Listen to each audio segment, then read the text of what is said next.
Hi, it's Tom from Source Investments. In today's presentation, I'm going to talk through rent-to-rent strategies and why, in my opinion, they don't work. So getting straight in, the first thing I'm going to talk about is what is rent-to-rent. So the definition, it's renting a property from a landlord on a long-term basis and then subletting that property out to tenants at a higher rate.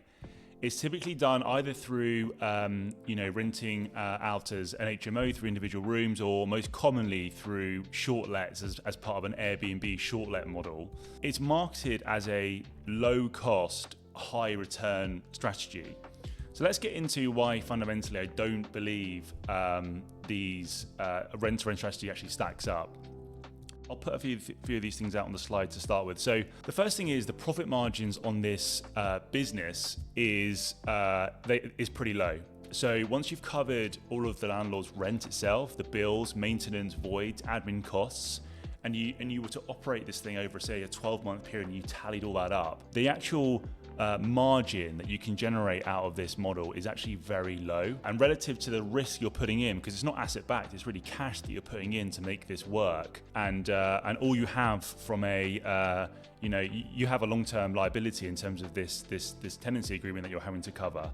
So volatility, if you're running a short-let model in this space, you really need high occupancy consistently, and that can be fragile with short-lets. I own properties that I short-let myself up in the Lake District in the holiday home space, and it can be very seasonal. Through the summer, you might do particularly well, for example, and other parts of the year, not so much. Obviously, if you're in cities doing short lets, you don't necessarily have that seasonality in terms of summer, winter, but it still can be very different from one month to another. And so you really have to consistently get high occupancy and drive that top line revenue for this to work, because there's lots of bills, not lots of operational costs that go into this.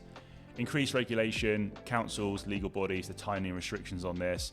I also see so many rent-to-rent operators trying to take leases off landlords in apartment blocks where the leases just don't allow this to happen.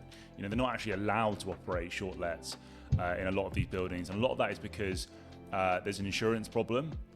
Most of the blocks, the block managers and the insurance policies that are attached to those blocks just don't allow it. From a security point of view, who's living in the building, they need to know that. It's getting harder and harder to actually run this model if you're looking to use short lets. Short let market crash, recent downturns have hit rent-to-rent short lets hard, and I'll go into that properly in another slide. Fundamentally though, the business model is flawed, and that's because you're trading short-term assets with long-term liabilities. So these short-term assets are your 2-night, 1-week bookings. They're your short-term assets, and you're trading that for the long-term liability that you signed up for, which is this 12-month, 24-month, 36-month long-term tenancy that you've got to pay, rent you've got to pay to the landlord, plus obviously you're signing up for all the council tax and utility bills. And obviously, a lot of those costs have gone up a lot, more recently. And it's the same issue that's plagued companies like WeWorks. The office, flexible office company WeWorks, that's now gone bankrupt in many jurisdictions around the world they're operating in. And that's because the business model itself has just been tried and failed for decades. It's not a great business model when you're having to trade short-term assets with long-term liabilities. Ethical concerns. So tenant welfare, rent-to-rent operators sometimes prioritize profit over tenant comfort and safety. I think a lot of where this comes from is a lot of the guys operating in this space are very new to property in general, and they're maybe very focused on the model itself and the financials and what this is trying to do from a financial point of view, but are they actually delivering a service, or do they care about the level of their service to these tenants who are booking to stay in their accommodation? In our experience, we see a lot of these operators not doing that, and a lot of the accommodation that comes on offer through rent-to-rent operators is pretty low. Being poor quality accommodation, properties rented cheaply from landlords often lack investment in quality, and that's also because they don't own the assets. So the model really is dependent on them spending as little as possible in terms of that upfront investment for it to work. Let's say they don't own the properties themselves, so they're reluctant to make more investment than they need to. So false promises, landlords often mislead about the security of their property and payment guarantees. Our lettings business that we've got, we manage around 500 properties across the UK over the last decade. We've been approached many, many times by rent-to-rent operators who want to try and convince us, who in return will try and convince our landlords that we should take them as tenants. And they often frame themselves as corporate, company, a corporate tenancy, putting professionals in there, but ultimately they're putting it on Airbnb and trying to short the property, and they're running a rent-to-rent model. And in the early days, probably 8, 9, 10 years ago, we did actually take on a number of, a handful of these where rent-to-rent operators would take the leases, take the tenancies over off our landlords, and every single one of them didn't last 12 months. Every single one of those within 12 months was handing in their notice and leaving. So, and that's because they couldn't get the business, the model to work itself. What's happened in the short let market? Market oversaturation, too many rent-to-rent operators chasing short let profits. So what you had is when we, during COVID times, the holiday let market was booming. Everyone was flush with cash. Everyone was desperate for a holiday home, who'd been sort of locked down for a period of time, and that market was really booming. And a lot of new investment came into that space. A huge amount of new operators came into the short-let market space during that period. And then what's happened in the sort of post-COVID landscape now is there's been changes in travel patterns and Airbnb saturation, which I've kind of talked about, and obviously reduced occupancy rates. But it's also because consumer sentiment is down. People feel, interest rates have come up. People feel like there's less money in their pockets, and that affects travel. That affects what people are going to spend on their Airbnb stays, their hotel space. So this market is really gone through a downturn at the moment.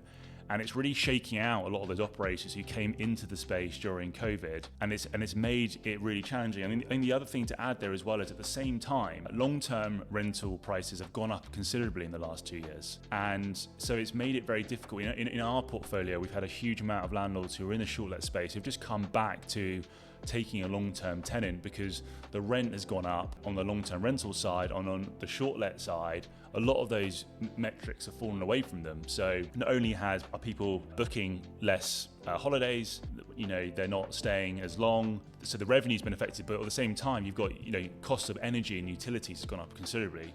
So the running costs have gone up a lot.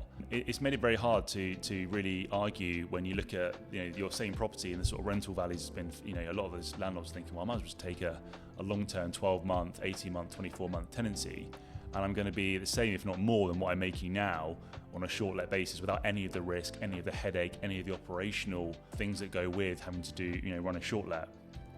Pricing wars, driving down nightly rates, eroding profit margins. I kind of talked about that. So let's get on to the way that a lot of these rent-to-rent businesses are kind of sold. That's it. It is a business. It's not a passive investment. There's been a misconception that rent-to-rent is a sort of hands-off or passive investment. It's really not. It's very operationally intensive. It requires constant tenant management, marketing, compliance, maintenance, and even my own portfolio properties that like I said, I've got a property in the Lake District that's rented as a short-let.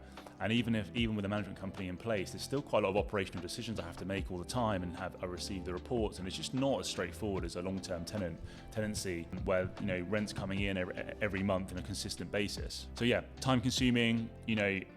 To actually, if you're a rent-to-rent operator, trying to convince landlords to take on take a tenancy with you is also becoming really difficult, because a lot of landlords are getting smarter to this. I've already kind of mentioned it. It's much easier now with where rents are in the UK right now, which is pretty high, just to take a long-term tenant over this and not have the risk. Not have the risk of someone going in who's going to have new people going in and out of it every week. So, and then misleading marketing, rent-to-rent courses often underplay the operational intensity. I've kind of touched on that. It's sold as hands-off or passive in a lot of ways, and that's just not the case. A lot of the people who are looking at this have maybe got existing jobs, and they're kind of thinking, well, maybe this is a way out of my existing job, and it might produce some passive income, and I'm kind of sold on this idea, and it might be a sort of transition. But the reality is, it becomes, what they're doing for a living is probably a much easier way of earning money than this. They can probably bring a lot more value to what they're already doing in their jobs than necessarily doing this. And I think once they look at it as a proper actual business that they're having to go and run, they might look at it a little bit differently than something that's just hands off and passive.